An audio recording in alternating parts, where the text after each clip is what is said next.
Suruh ngapain juga tinggal kerja gitu. Semudah itu gitu sebenarnya. Dan ini terakhir, jangan curhat. Betul, saya sebenarnya tidak bermaksud curhat ke media sosial, tidak Pak. Saya tuh menantang ketua DPRD dan seluruhnya jangan kata. Tidak bisa. Jadi saya sudah minta maaf kalau kata-kata yang menantang, tapi saya tidak curhat karena saya mau klarifikasi. Dan saya bingung klarifikasi kemana karena kalau di sini kan saya diundang kan tidak ada bicara depannya. Saya tahu pernah jadi anggota dewan kan, jangan terengeh. Jadi interupsi lah, saya bukan anggota dewan, saya langsung interupsi. Lagi paripurna jelas tugasnya apa rapat dengan pendapat dan lain-lain atau apa rapat sama saja. Saya yang manut saja gitu. Oke, terima kasih. Oke, izin dulu. Pertanyaan saya belum dijawab itu. Ya, tanya langsung. Iya, apakah Bapak selama ini dari semenjak tidak diberikan tugas sampai dengan saat ini pernah bertanya langsung ke Ibu atau belum?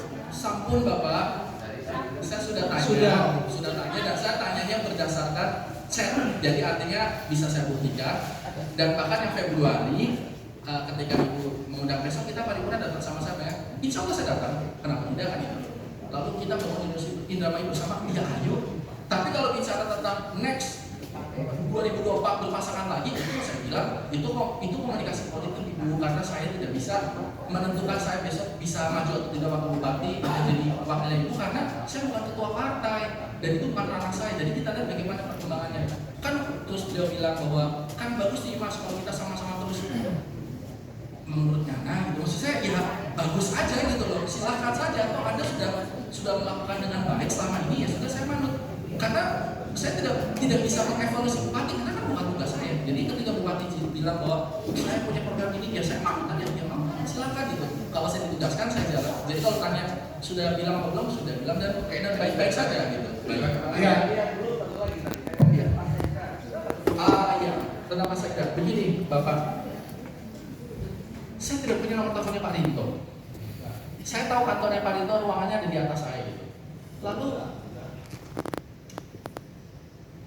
ini saya harus katakan juga. Saya punya pilihan Pak. Saya punya pilihan. Saya datang live pakai Instagram saya, live pakai YouTube saya. Saya akan mempermalukan ASN Indramayu. Saya bisa lakukan itu. Saya datang ke camat, Pak Camat dia datang, saya bisa bilang, ya hari ini kecamatan ini kosong tidak ada camatnya. Saya bisa datang ke kepala dinas, bisa saya lakukan itu. Mempermalukan anggota, mempermalukan ASN atau kepala dinas. Saya bisa melakukan pasien, tapi saya bisa mempermalukan dengan cara saya datang, Pak ayo jawab pertanyaan saya, pakai live. Tapi saya tahu pasien pun punya anak, saya tahu kepala dinas juga punya anak, punya istri, saya tahu camat punya anak. Saya tidak mau mempermalukan orang, jadi biarlah saya mengalah, biarlah saya jadi korban. Dia bilang bahwa saya itu nggak kerja, tapi yang penting ASN bisa tenang hati kerjanya. Saya nggak mau membenturkan antara ASN sama atasan, seperti itu Pak. Saya tidak mau berkomunikasi sama Sekda menanyakan tentang pencopotan atribut saya, karena saya tidak mau Pak Sekda jadi dilema. Biar bagaimanapun Pak siapa nama saya lupa itu, saat nggak pernah ketemu ya kan itu. Di sini pernah ketemu kemarin. Iya.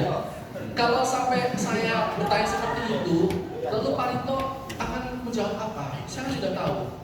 Lalu nanti akan saya benturkan. Terus saya berempati. Saya tidak mau sampai Pak Rinto nanti bingung. Saya nggak mau nanti Pak siapapun jadi bingung. Karena saya punya kekuatan media Pak. Media transparan, ini harus transparan karena kita semua ASN, anggota dewan, bupati kerja, wakil bupati kerja dibayar sama rakyat. Rakyat perlu tahu dan rakyat itu bertanya sama saya lewat media sosial maupun secara langsung. Tapi saya harus membentengi, jangan sampai ada friksi, ada distrust antara masyarakat kepada pimpinan terhadap pemerintah saat ini. Saya nggak mau juga ada distrust antara masyarakat nggak percaya lagi sama dewan. Saya nggak mau. Saya sebenarnya bisa aja lakukan itu. Saya pakai media, tapi saya pikir sudahlah, saya coba mengalah. Tapi sekarang saat ini bukannya saya terus memberontak atau tidak, tapi saya rasa ini sudah mulai bisa diurai. Jadi kalau sudah nanya sama Sekda apa belum, saya belum bertanya sama Sekda. Baik Pak, saya hanya sekali lagi kita pengen mempertegas saja supaya menjadi utuh gitu ya. Karena saya pikir ada kebutuhan komunikasi antara Pak Wagub dengan Bupati. Saya pikir barangkali dalam perjalanan saat itu Pak Wagub bisa berkomunikasi dengan Pak Sekda.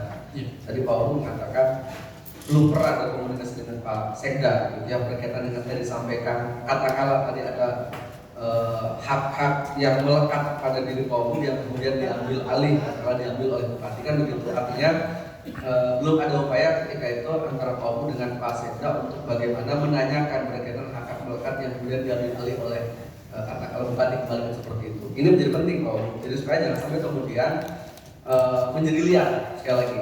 Iya. Kita pengen hari ini jelas gitu ya dan tuntas gitu kan. Jadi sekali lagi ada pelanggaran-pelanggaran yang kemudian yang disampaikan itu harus diperbaiki. Saya contohnya Pak, izin maaf kalau saya maaf.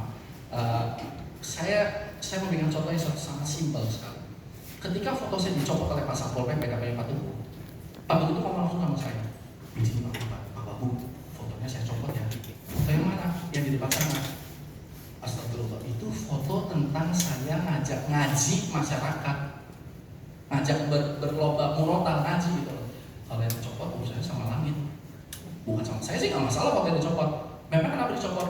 Atas perintah atasan. Ya sudah, yang penting Bapak bisa kerja dengan tenang, silakan copot foto saya. Terus nanti kalau saya begitu head to head sama semua ASN kan bagaimana Pak gitu. Jadi saya memang akhirnya walaupun ini buruk untuk saya, kesannya saya lembek atau kesannya saya cengeng atau apapun bisa dinamakan lah silakan, tapi saya yakin mau Pak Teguh kayak Pak Tito, Pak siapapun itu dinas-dinas itu mereka saya nggak mau membuat mereka tertekan di antara seolah-olah kita karena mereka bilang oh nama gajah bertarung di tengah-tengah belakang. Sebenarnya tidak ada pertarungan, saya sama Bupati nggak bertarung apa-apa. Saya hanya ada beberapa yang harusnya saya bisa kerja diambil jadi nggak bisa kerja dan saya nggak tahu yang ngambil ini siapa. Saya nggak pernah bilang itu yang ngambil Bupati, saya nggak tahu. Mungkin Bupati malah nggak tahu, mungkin nanti bisa ditanya sama bapak-bapak, tahu nggak kira-kira Bupati tentang hal seperti ini? Jangan-jangan kasihan sekali kalau Bupati menjadi dibicarakan di sini seolah Bupati salah, padahal bisa jadi Bupati benar. Bupati punya nggak tahu apa-apa, bisa jadi ini adalah bawahan-bawahannya yang membuat saya menjadi tidak bisa kerja. Satpol PP di rumah saya dicabut, kan nggak mungkin Bupati yang nyopot, kan ada kepala Satpol PP. Jangan-jangan Bupati nggak tahu, karena itu kan objek vital nasional, objek vital kabupaten. Pak Wagub izin Pak. Terima kasih. Pak Wagub sampai dengan saat ini merasa bahwa Pak Wagub ini menjadi public enemy di ASN. Merasa seperti itu? Saya merasa mereka khawatir bila ketemu sama saya karena di beberapa kondangan aja hajatan itu kepala dinas yang menjadi hitam, artinya kan mereka orang soleh lah, saking seringnya sholat itu pun bisa mau silaturahmi karena memungkiri saya menghadap. Jadi pada kenal putar balik badannya, saya beristighfar astagfirullahaladzim bahwa Anda ya kan kalau tidak itu biasanya kan akan rajin sujud gitu loh. Nah artinya kan orang yang soleh insya Allah, tapi bisa mukulin awak gitu, terus lembek, terus sudah menegur saya sama sekali. Saya sih lihat